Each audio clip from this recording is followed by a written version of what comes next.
नमस्कार, प्रारब्ध पर आप सभी का स्वागत। मैं अवनीश। सबसे पहले आपने सब्सक्राइब तो कर ही रखा है अपने प्रारब्ध को। वीडियोस को लाइक ज़रूर कीजिए, इसे शेयर कीजिए और हाँ, कुछ और लोगों से, अपने जानने वालों से चैनल को सब्सक्राइब भी करवाइए। हमारे साथ व्यालोक पाठक जी हैं। व्यालोक जी, बहुत-बहुत स्वागत आपका। स्वामी व्यालोक जी, नमस्कार। जय जय जय सिया राम।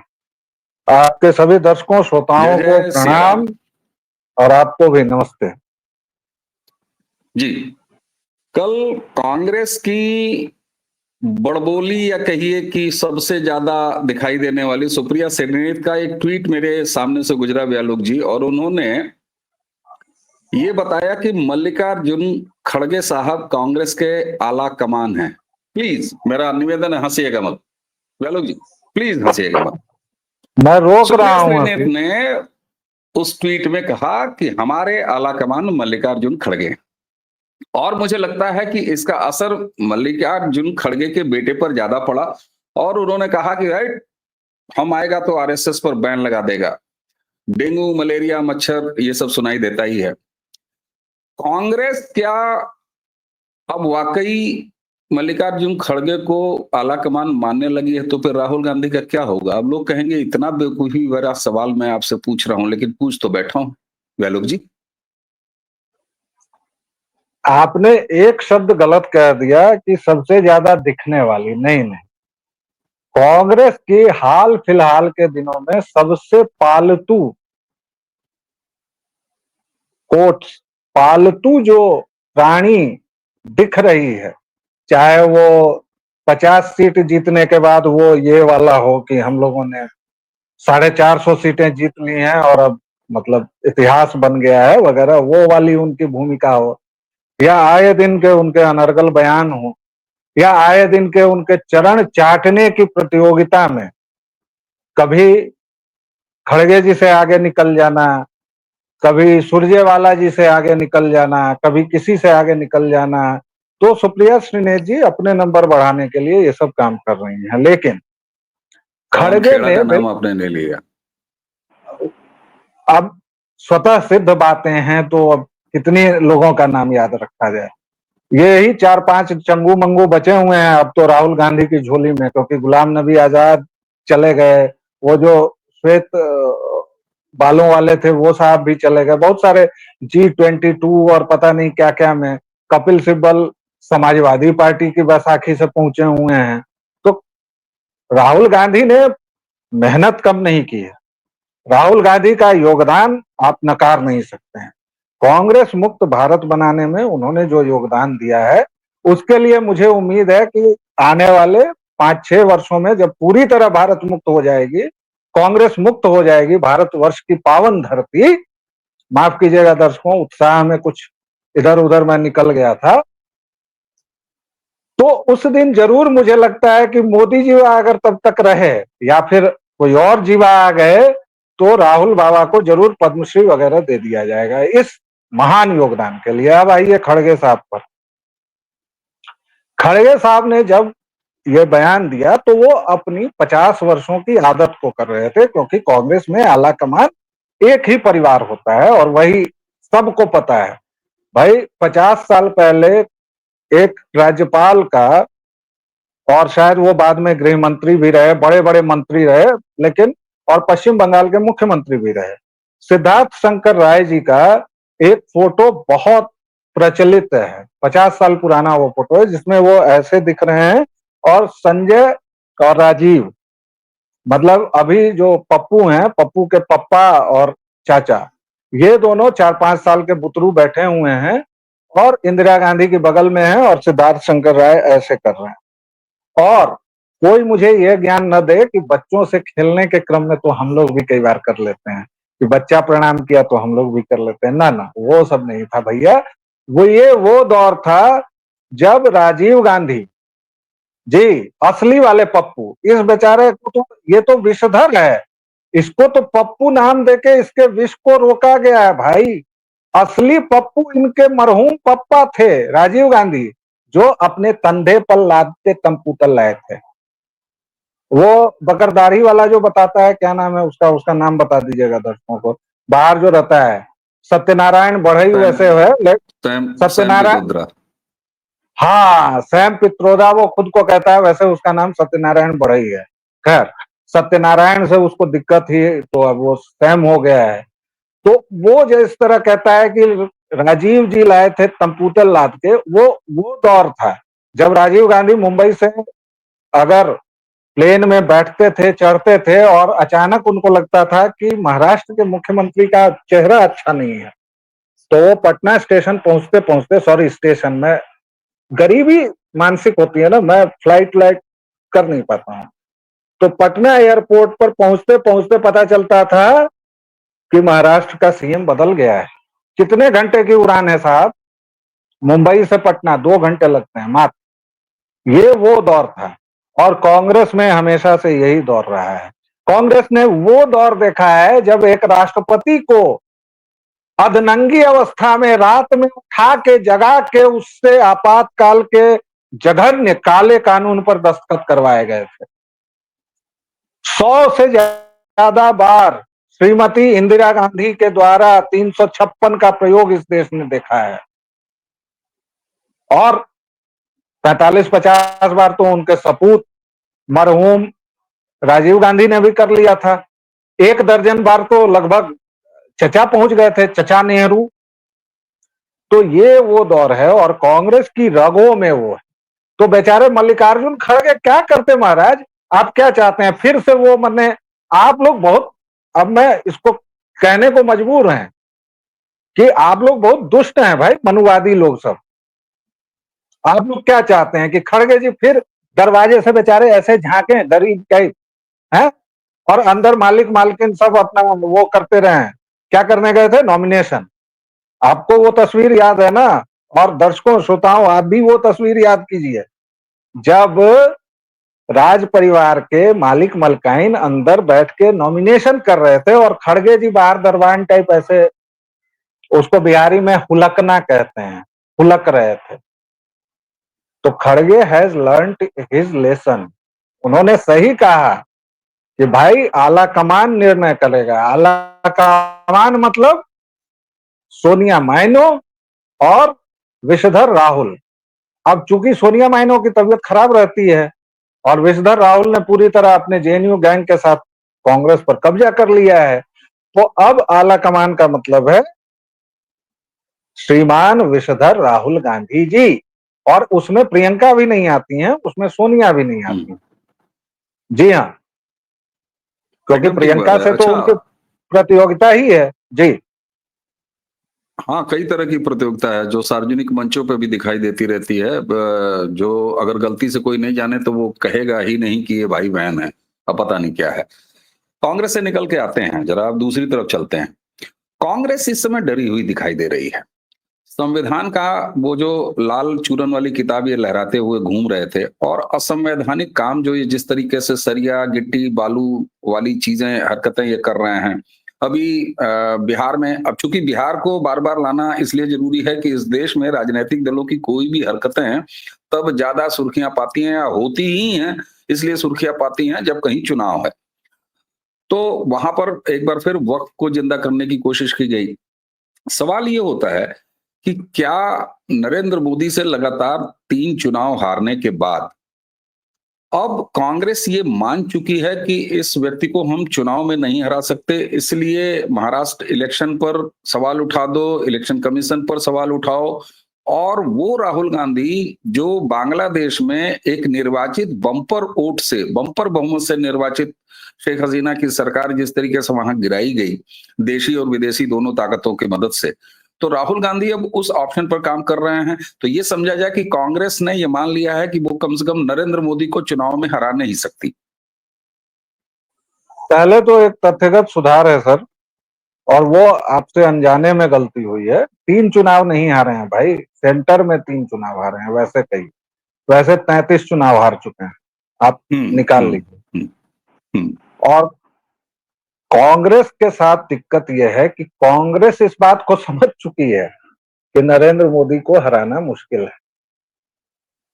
लल बबुआ विषधर राहुल गांधी समझेगा तब ना भाई। आप एक बात बताइए, आपका मकान है, आपका घर है, ठीक, पूरे पड़ोसी आपके जानकार हैं, सारे पड़ोसी इस बात को समझ रहे हैं कि इस घर की डेंटिंग पेंटिंग मरम्मत बहुत जरूरी है, इस घर में आमूल चूल बदलाव बहुत जरूरी है, और आप कह रहे हैं कि ना ये घर तो अभी 100 साल टिकेगा साहब। तो क्या पड़ोसी जबरदस्ती आपका घर ढा देंगे या बनवा देंगे? नहीं बनवा पाएंगे ना। तो कांग्रेस इस बात को समझती है, इसीलिए 22 कद्दावर नेता, अब तो शायद 27 हो गई है उनकी संख्या या 27 से भी आगे, जो G22 बना था वो इसी चीज के लिए बना था, जिसको विषधर के लघुओं भगुओं ने ये कह के प्रचारित किया कि दरअसल नया खून लाना चाहते हैं राहुल बाबा, और इसलिए ये बुढ़े उनका विरोध कर रहे हैं। अरे नया खून 55 साल के तो हो गए होंगे पप्पू जी, राहुल बाबा 55 साल के तो होंगे। अब ये 55 हाँ साल बिल्कुल। अब ये 55 साल में ससुर कौन सा नया खून बहता है, हमको तो नहीं पता भाई। ला, हम लोगों को तो, तो हम और सुनिए, आप चलते हैं। बहुत सुनिए सुनिए, आज आप हमको बहुत 2-3 बार करेक्ट करा चुके, अब मैं आपको करेक्ट करा रहा हूँ। युवा जी कांग्रेस के अध्यक्ष हुआ करते थे रमेश चन्नीथला, अगर आपको याद हो तो। और जिस समय उनको बनाया गया था युवा कांग्रेस का अध्यक्ष, उस समय उनकी उम्र थी 57 साल। तो कांग्रेस का पैमाना युवा का अलग है। राइट। चचा नेहरू से याद कीजिए कितने युवा थे, हरकतें राइट। देखिए चचा की। राइट। कांग्रेस का पैमाना अलग था, ठीक, और कांग्रेस का पैमाना अलग है, ऐसे ही जैसे कांग्रेस का संविधान अलग है। लाल किताब लेके लगातार घूम रहे हैं। अभी होसबोले ने कहा कि भाई प्रस्तावना के 2 शब्दों को विचारित करने की जरूरत है। डर के मारे होसबोले ये भी नहीं बोले कि भाई बदलने की जरूरत है, डर का माहौल इतना ज्यादा है, बोले कि विचार कर लीजिए। अरे होसबोले जी, काहे इधर उधर फिरनी या जलेबी बांट रहे हैं महाराज?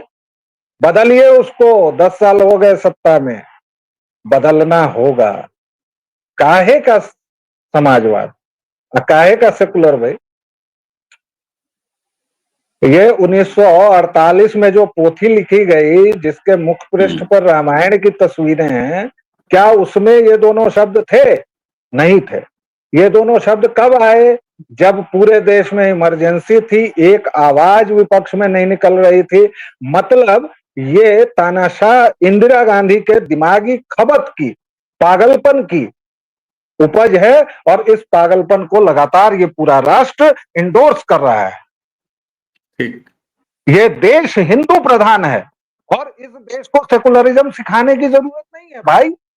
मुझसे पहले अटल जी कह चुके हैं, भरी संसद में कह चुके हैं कि हिंदुत्व को अगर कोई सेकुलरिज्म सिखाता है तो उससे बड़ा मूर्ख इस धरती पर कोई नहीं है।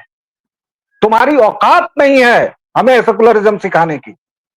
तुम कैसे सेकुलरिज्म सिखाओगे हमें, जबकि तुम्हारे जो दीन दयाल हैं, तुम्हारे जो पापा मम्मी हैं वैचारिक, वो तो सीधे ये कहते हैं कि या तो हमारा या फिर कत्ल। भाई सारे अब्राहमिक थॉट्स, सारे पॉलिटिकल थॉट्स यही कहते हैं ना, चाहे वो इस्लाम हो, ईसाइयत हो या मार्क्सिज्म हो। और अब हम्म, बौद्ध धर्म को भी उसी इसमें खींचा जा रहा है, या फिर सिख धर्म को। और सिखों ने तो खैर बहुत सारा बवाल किया ही है और गंदगी फैला ही दी है। लेकिन सेकुलरिज्म, और इस पर होसबोले ने कहा, खड़गे जी तलवार लेकर खड़े हो गए, लेकिन उनको यही नहीं पता है कि भाई बिना आला कमान के तो तुम बोल ही नहीं सकते हो। कर्नाटक हम्म, में जो चल रहा है, किसी रिपोर्टर ने पूछ दिया, सच्चाई निकल गई मुंह से कि भाई ये सब आला कमान, हमारा काम देखो बढ़िया कड़क धोती पहनना है। कर्नाटक में 5-6 हजार करोड़ की हमने संपत्ति जुगाड़ ली है, वक्फ के तमाम संसाधनों पर हमने कब्जा कर लिया है बेटे के साथ मिलके, और इसके लिए अगर मानहानि करनी हो खड़गे को तो कर दें। हर एक चीज, वो जो आप लोगों ने दुकानें खोल रखी हैं निचले स्तर से लेके और सबसे बड़े कोठे तक, और उससे आप ले आएंगे क्लीन चिट। इससे देश की जनता जानती है कि एक खेतीहर मजदूर का बेटा, जिसके पूरे परिवार को रजाकारों ने मार डाला, हलाक किया, वो आज 5,000 करोड़ रुपए से ज्यादा की संपत्ति का अधिकारी कैसे है? ये वही बात है कि चपरासी क्वार्टर में रहने वाला लालू यादव आज की डेट में 10,000 करोड़ से ज्यादा की संपत्ति का मालिक है। उसका बेटा ठीक। पैदा होने से पहले, तेजस्वी पैदा होने से पहले साहब वो अरबपति था। फिर मैं लगता है हारमोनियम लेके इधर उधर चला गया, इसलिए अवनीश जी 2 बार हूं बोल चुके हैं दर्शकों। नहीं एक नहीं लाइन में इस बात को समेट रहा हूं सर कि हाँ कांग्रेसी चरित्र जो है वो एकदम साफ दिखता है खड़गे के बयान से और फिर श्रीनेत के बयान से। श्रीनेत को पप्पू जी ने बुलाया, विषधर ने बुलाया और कहा कि यार ये तो गड़बड़ा गया मामला, अब तो सोशल मीडिया का युग है, अब तो फलाना है चिलाना है, पहले ही हम पर आरोप लगते रहे हैं, तो तुम जरा एक, क्योंकि सुप्रिया श्रीनेत कौन है सर, कौन उसको भाव देता है, कितनी बड़ी नेत्री है वो, अरे एक स्पोक्स पर्सन हो यार, वो कुछ भी अरे बोल देगी। अब 4 दिन मीडिया में रह ले, हो गई बात खत्म। महाराजगंज में जमानत जब्त करा चुकी हैं। अच्छा, आप बड़ा कांग्रेस को घेर रहे थे, अब अचानक मेरे अंदर कांग्रेस की आत्मा प्रवेश कर रही है और कर चुकी है। ये बताइए साहब, ये तेलंगाना में जो नेता साहब हैं, नाम आप ही बताइए, पार्टी छोड़ के चल दिए। एक भगवाधारी नेता को पार्टी छोड़ देना पड़ता है, ये सब क्या है? भाजपा में क्या चल रहा है? भाजपा में कुछ नहीं चल रहा है, भाजपा में ये चल रहा है कि आप अपनी जो हिंदुत्व की धारा है उससे तनिक भी इधर उधर आप होंगे तो भाजपा में 4 लोग हैं जो कर सकते हैं, कुछ लोग पार्टी भी बना सकते हैं। अब ये जो राजा साहब हैं जो बहुत ही फियरी स्पीकर माने जाते हैं, हालांकि वो सार्वजनिक तौर पर गाली गलौज भी कर चुके हैं, तो इस बात को तो इंडोर्स नहीं किया जा सकता है, लेकिन इस बात को इस बिना पर कई लोग इंडोर्स करते हैं कि भाई दूसरी तरफ से जब गाली गलौज आ रही है तो हमारी तरफ से भी होनी चाहिए, तो वो एक तर्क है। अभी फिलहाल जो कुतर्क बात ज्यादा है है वो ये। सिंपली ये है, वो कुतर्क ज्यादा है, वो आप और मैं समझते हैं, लेकिन चलिए मान लिया।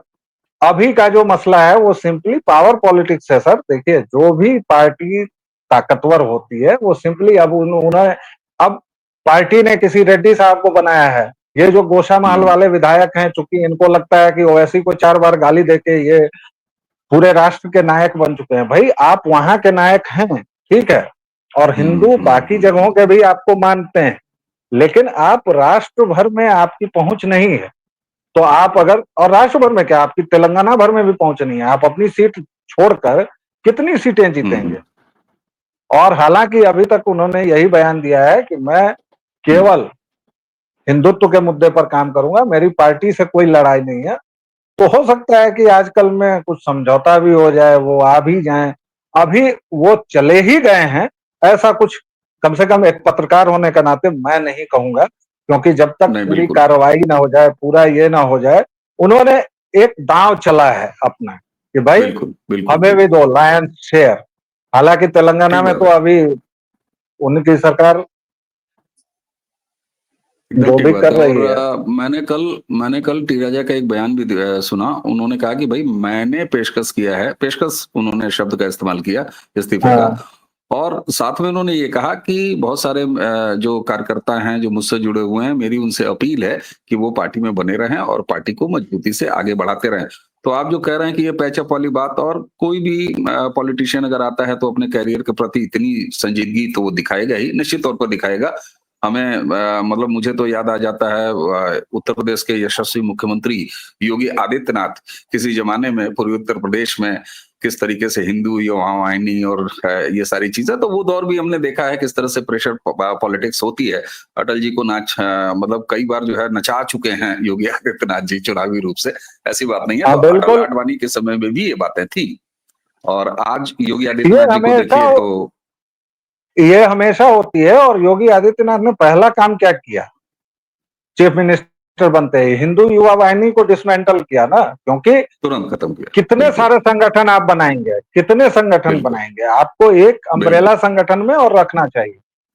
तो बिल्कुल ये, बिल्कुल आप अगर पॉलिटिक्स को समझते हैं तो इसको लेके बहुत ज्यादा परेशान नहीं होंगे कि अरे हट गया, ही राजा हट गया, हिंदूवादी ताकतों का दमन हो रहा है, भाजपा को बदल दो, भाजपा का विकल्प ले आओ। क्या विकल्प ले आओगे साहब? 80 से मैं वो लोग चुनाव लड़े, और 80 से छोड़िए साहब, 1950 से जनसंघ से चुनाव 50 लड़े, 2 सीट पर आए, ठीक बात, फिर ठीक 303 पर पहुंचे, फिर आए। तो अब क्या विकल्प, बेमतलब की बात।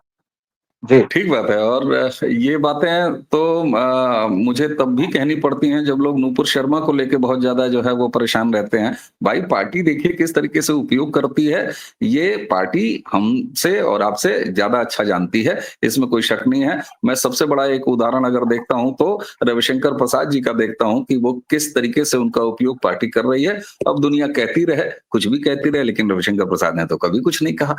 तो अभियालोक जी, और आज मुझे देखे लगता है और कि आज देखिए हाँ, रविशंकर प्रसाद सबसे जो वाइटल स्टेट है उसके प्रभारी बनाए गए हैं।